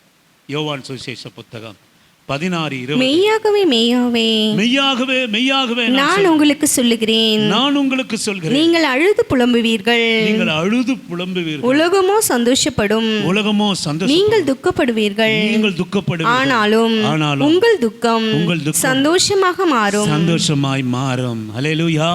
மத்தேயு சுவிசேஷ புத்தகம் 26 36 முதல் 39 வரை வாசிக்கும்படியாக. மத்தேயு 26 36 39 முதல் வாசிக்கும்படியாக. அப்பொழுது இயேசு அவர்களோடே கெத்செமனே என்னப்பட்ட இடத்திற்கு வந்து, கெத்செமனே என்ற இடத்துக்கு வந்து சீஷர்களை நோக்கி நான் அங்கே போய் ஜெபம் பண்ணும் அளவும் நீங்கள் இங்கே உட்கார்ந்திருங்கள் என்று சொல்லி பேதுருவையும் செபதேயாவின் குமாரர் இருவரையும் கூட்டிக் கொண்டு போய் துக்கமடையவும் வியாகுலப்படவும் தொடங்கினார். அப்பொழுது அவர் என் ஆத்துமா மரணத்துக்கு ஏதுவான துக்கம் கொண்டிருக்கிறது, நீங்கள் இங்கே தங்கி என்னோட கூட விழித்திருங்கள் என்று சொல்லி சற்று அப்புறம் போய். போதும் சிஸ்டர். எனக்கு அருமையான தேவனுடைய பிள்ளையே, நீங்க ஒண்ணு நல்லா கவனிச்சுக்கிங்க. இந்த ஆண்டவர் தான் நம்ம துக்கத்தை சந்தோஷமாய் மாற்ற முடியும். அவர் அங்கே போய் அதை எப்படி அவர் பெற்றுக் கொடுத்தார் என்று சொல்லுவோமானால், அவர் துக்கப்படவும் வியக்குலப்படவும் தொடங்கினார். அவர் சொன்னார், அப்போது அவர் என் ஆத்துமா மரணத்துக்கு ஏதுவான துக்கம் கொண்டிருக்கிறது. மரணத்துக்கு ஏதுவான துக்கம். நான் சொல்லுவேன், இதில் அநேக ரகசியம் இருக்குது. நான் முடிக்க விரும்புகிறேன். ஆண்டவர் இந்த ஏதுள்ள உண்டானது மரணமும் கூட. அதை மட்டும் நீங்கள் நினச்சிங்க. ஒன்று, ஆண்டவரை விட்டு பிரிகிற காரியம், தேவனோட வாசத்தை விட்டு பிரிகிற காரியம், கண்ணீர், அலறுதல், துக்கம், பசி, மரணம் வந்தது மனுஷனுக்கு. இந்த இயேசு கிறிஸ்துவினுடைய மூலமாய் உங்கள் துக்கம் சந்தோஷமாய் மாறும். அவர் சொன்னார், அடிக்கப்படுகிற கடைசி நேரத்திலே அவர் சொன்னார், என் ஆத்துமா துக்கப்படவும் வியாகுலப்படவும் அவர் துவங்கினார். ஏன் நாம துக்கப்படாமல் இருப்பதற்காகத்தான். அல்லேலூயா, ஆமென். நம்ம பிள்ளைகளுக்காக நாம துக்கப்படக்கூடாது என்பதற்காக, நாம் வருத்தப்படக்கூடாது என்பதற்காக, நம்முடைய கண்ணீர், நம்முடைய அலறுதல், நம்முடைய துக்கம், நம்முடைய வியாக்குலம், நம்முடைய போராட்டம், நம்முடைய மரணம், மனுஷனுடைய மரணத்தை நிவர்த்தி செய்வதற்காக அவர் துக்கப்பட்டார், அவர் வியாகுலப்பட்டார். அவர் ஆத்துமா மரணத்துக்கு ஏதுவான துக்கத்தை அவர் சுமந்து கொண்டார். ஏனென்றால் நம்முடைய ஒரு இருதயத்தில் இளைப்பாறு, இந்த இயேசுனுடைய வார்த்தை நமக்குள்ளாக வருகிற போது அந்த ஒரு நம்முடைய துக்கத்தைகள் எல்லாம் நொறுக்கி போடத்தக்கதாக, நம்முடைய துக்கத்தை எல்லாம் சந்தோஷமாய் சிலுவையிலே மாற்றி போடத்தக்கதாக அவர் தாமே சிலுவையிலே சுமந்தார். நீங்கள் இந்த கடைசியாக ஒரு வார்த்தை வசனத்தை படிச்சுட்டு நீங்கள் கடந்து செல்லுங்க. வெளிப்படுத்தின விசேஷம் 21வது அதிகாரம் 3-4 வாசிக்கும்படியாக உங்களை அன்பா நான் கேட்கிறேன். வெளிப்படுத்தின விசேஷம் மேலும் பரலோகத்திலிருந்து உண்டான ஒரு பெரும் சத்தத்தை கேட்டேன். அது இதோ மனுஷர்களிடத்திலே தேவனுடைய வாசஸ்தலம் இருக்கிறது. அவர்களிடத்திலே அவர் வாசமாய் இருப்பார். கவனிங்க, அவர்களும் அங்கே வாசஸ்தலம் தேவன் உலாவுகிறதை விட்டு பிரிந்தார். இன்னைக்கு பாருங்க, தேவனுடைய வசனம் தேவனுடைய கட்டளைகளை கை கொள்கிறவர்கள் எதை ஏதோனிலே இழந்தார்களோ அவைகளை எல்லாவற்றையும் திரும்ப பெற்றுக்கொள்வாங்க. நீங்க பாருங்க, மனுஷருக்குள்ளே தேவனுடைய வாசஸ்தலம், அவர் உலாவுகிற இடம். வாசிங்க சிஸ், தொடர்ந்தா. அவர் வாசமாயிருப்பார், அவர்களும் அவருடைய ஜனங்களா இருப்பார்கள். தேவன் தாமே அவர்களோட கூட இருந்து அவர்களுடைய தேவனாய் இருப்பார். அவர்களுடைய கண்ணீர் யாவையும் தேவன் துடைப்பார். இனி மரணமும் இல்ல, துக்கமும் இல்லை, துக்கம் இல்ல, ஆறுதலும் இல்லை, அலறுதலும் இல்லை. அப்படிதானங்க? அலறுதும் இல்ல, வருத்தமும் இல்லை, முந்தினவைகள் ஒழிந்து போயின என்று விளம்பினது, போயிட்டது என்று விளங்கிற்று. ஆமா, எத்தனை சத்தியம் உண்மை பாருங்களேன். ஏங்க, ஏதோனில வந்த கண்ணீர், பசி, வேதனை, அலறல், வருத்தம், மரணம், இவங்களெல்லாம் இந்த பூமியில் இருக்கிற வரைக்கும் அவர் சுமந்து தீக்கிறாரு. ஆனால் கடைசியில் முடிச்சுட்டு தேவன் நம்மோடு பரலோகத்தில் நாம் செல்கிற போது தேவன் நம்மோடு கூட வாசம் பிரிவினை சமாதானத்தினால இணைந்தார். கண்ணீர் யாவையும் துடைப்பார். மரணம் இல்லை, துக்கம் இல்லை, அலறுதம் இல்லை, வருத்தம் இல்லை, முந்தினவைகள் யாவும் ஒழிந்து போயிற்று என்று விளம்பினது. எனக்கு அருமையான கர்த்தருடைய பிள்ளையே, நான் சொல்லுவேன், ஆண்டோடைய வசனம் மாத்திரம் நமக்கு இல்லைன்னா எப்போவோ நம்ம துக்கத்தில் மரித்து போயிருப்போம். கர்த்தர் வசனத்தினால நம்ம காத்தார். எனக்கு அருமையான ஆண்டோடைய பிள்ளைகளே, நம்மை அவர் காக்கிற எத்தனை துக்கம், யோபுவை போல நமக்கு துக்கம் வந்தாலும் நம்ம கண்களை மூடுவோம். யோபுவை போல நமக்கு துக்கம் வந்தாலும் எத்தனையோ நண்பர்கள் நம்ம பார்க்க வந்து மகா கொடிய துக்கம் என்று கண்டு 7 நாள் பேசாமல் உட்காந்து, இரவும் பகலும் பேசாமல் உட்காந்து பேச வந்தான், ஆனால் பேச முடியல. அத்தனை துக்கம். நான் சொல்லுவேன், அந்த துக்கத்தையே கர்த்தர் மாற்ற முடியுமானால், மகனே, இன்றைக்கு உனக்கு இருக்கிற துக்கத்தை நிச்சயமாக கர்த்தர் மாற்றுவார் அல்லவா? ஏன் அப்படின்னு கேட்டிங்கன்னா, நீ ஆராதிக்கிற தேவன் பேசாத மரமோ அல்ல, கல்லோ அல்ல. மாமிச சாயலாய் உனக்காக வெளிப்பட்டு உன் வருத்தத்திற்காய், துன்பத்திற்காய், கண்ணீருக்காய், மரணத்திற்காக, உன் பாரத்திற்காக அவர் ஆத்துமா வியகுலப்பட்டது, அவர் ஆத்துமா துக்கப்பட்டது, அவர் மிகவும் கலங்கி துக்கப்பட்டார். ஏனென்றால் நம்முடைய துக்கங்கள் எல்லாம் சிலுவையிலே சுமப்பதற்காக, நம்முடைய வருத்தங்கள் எல்லாம் அவர் சிலுவையிலே சுமந்தார். யாபேஸ் அவனுடைய பிள்ளையை பெற்ற போது, இன்றைக்கி நான் சொல்லுவேன், எனக்கு அருமையான கர்த்தருடைய பிள்ளையே, பெற்றோர்கள் தன்னை குறித்து கவலைப்படுறதை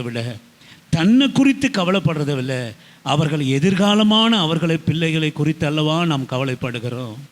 ஹல்லேலூயா. நான் ஜெபம் பண்ணுங்க, அப்பா, எங்கள் பிள்ளைகளை உங்கள் கரத்தில் அர்ப்பணிக்கிறான்னு வர, எங்கள் பிள்ளைகளை உங்கள் கரத்தில் அர்ப்பணிக்கிறோம் அப்பா. எங்கள் பிள்ளைகள் ஆண்டவரே, யாபேசனுடைய தாய் அவனை துக்கத்தோடு கூட அவனை பெற்றேன் என்று சொல்லி அவனுக்கு யாபேஸ் என்று பெயரிட்டாள். நான் சொல்லுவேன், யாபேஸ் தேவனை நோக்கி கூப்பிட்ட போது, தேவனை நோக்கி ஜெபம் பண்ணின போது, ஆண்டவரே, எங்கள் பிள்ளைகள் உம்மை நோக்கி கூப்பிடுகிற பிள்ளைகளாக மாற்றணும். ஆண்டவரே, வேதம் வாசிக்கிற பிள்ளைகளாக மாற்றட்டும். ஏதோ ஞாயிற்றுக்கிழமை பெற்றோர்களுடைய ஜபத்தின் மூலமாக, பெற்றோர்களுடைய வருத்தத்தின் மூலமாக எங்கள் பிள்ளைகள் இங்கே வந்து உட்காரக்கூடாது. ஆண்டவரே, ஒரு மறுரூபமாக அவர்கள் தேவனை நோக்கி கூப்பிடுகிற இருதயத்தை கொடுங்கப்பா. அவர்கள் தேவனை நோக்கி பார்க்கிற இருதயத்தை கொடுங்க ஆண்டவரே. அவர்களுக்கு உண்டான துக்கமானது, அவர்களால் ஏற்படுத்தப்பட்ட வருத்தமானது பெற்றோர்களாகிய எங்கள் இருதயத்திலே நீங்கும்படியாக அவர்கள் தேவனை நோக்கி பார்க்கிற இருதயத்தை கர்த்தர் இந்த நாளிலே ஜானுக்காக கொடுங்கப்பா, ஜோயிலுக்காக கொடுங்க, கோல்லாவுக்காக, சித்தாவுக்காக கொடுக்கும்படியாய் ஆண்டவரே, இன்னும் ஆண்டவரே எல்லா பிள்ளைகளுக்கும் ஆண்டவரே கொடுக்கும்படியாக, இங்கே வருகிற ஒவ்வொரு பிள்ளைகளுக்கும் கொடுக்கும்படியாக ஆண்டவரே அவர்கள் நோக்கி பார்ப்பது மூலமாய் எங்கள் துக்கங்கள் சந்தோஷமாய், என் பிள்ளை பக்தி உள்ளவன், என் பிள்ளை என் பிள்ளையை வசனத்தை காத்து கொள்கிறவன், என் பிள்ளை ஜெபிக்கிற பிள்ளை, என் பிள்ளையை உலகம் மேற்கொள்ள முடியாது, அவன் நல்லா இருப்பான், தீங்கு அவனை அணுகாது, அவன் ஆசீர்வதிக்கப்பட்டிருவான், அவன் எல்லைகள் விஸ்தாரமாக்கப்படும் என்கிற துக்கமில்லாத இருதயமாய், வருத்தம் இல்லாத இருதயமாய் பெற்றோர்களாகி எங்கள் இருதயத்தை மாற்றும். உன் துக்கம் சந்தோஷமாய் மாறும். ஆண்டவரே, எங்கள் பிள்ளைகளுக்கு யாபோசை போல தேவனை நோக்கி பார்க்கிற இருதயத்தை கொடும். சத்துருவானவன் இப்படிப்பட்ட ஆண்டவரே நல்ல வசனங்களை எங்கள்கிட்ட இருந்தோம், எங்கள் பிள்ளைகிட்ட இருந்தோம், யூடியூப்பில் இதை கேட்குறவளுக்கு எடுத்து போடாமல் ஆண்டவரே 20, 30, 60, 100 பலன் கொடுக்கத்தக்கதாக இந்த வசனத்தை மாற்ற ஆண்டவரே. எங்கள் பிள்ளைகளுக்காக நாங்கள் ஜெபம் பண்ண, அவர்களுக்காக ஜெபம் பண்ண. எனக்கு அருமையான பிள்ளைகளே, உங்கள் பெற்றோர்களுடைய வேதனை, வருத்தம், துக்கம் தயவுசெய்து நீங்கள் தேவனை நோக்கி பாருங்கப்பா. தயவுசெய்து உங்களை குறித்து தானே எங்களுக்கு வருத்தம், உங்களை குறித்து தானே துக்கம்.